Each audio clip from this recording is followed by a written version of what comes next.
Right, today in the November challenge we're going looking at another soil experiment, and probably the one the students struggle with the most, which is the cation exchange. So in this experiment here, cation exchange capacity is a useful indicator of our soil fertility. As we know, sandy soil is going to have a low cation exchange, clay soil is going to have a high cation exchange. Describe how a student would investigate the cation exchange capacity of a soil. Okay, so we are going to start off by adding a soil with a high pH. Okay, so if it has a high pH, that means that it's going to have a lot of calcium in it already.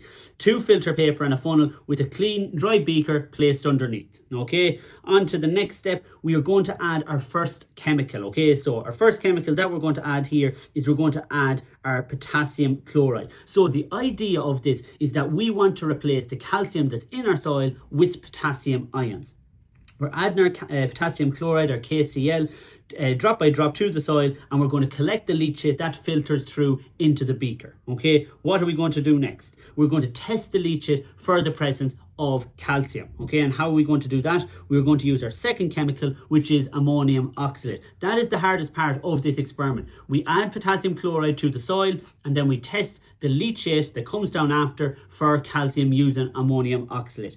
If the leachate is white, that means calcium is present, and we have to repeat the experiment again. So discard the leachate and repeat the experiment until the leachate doesn't turn white. If it doesn't turn white, that means there's no calcium present and the calcium ions in the soil have been replaced by the potassium. That is as simple as it is. We need to have a labeled diagram, have something like that in your question, and you're going to get full marks in your cation exchange experiment if it comes up in the exam. See you again tomorrow.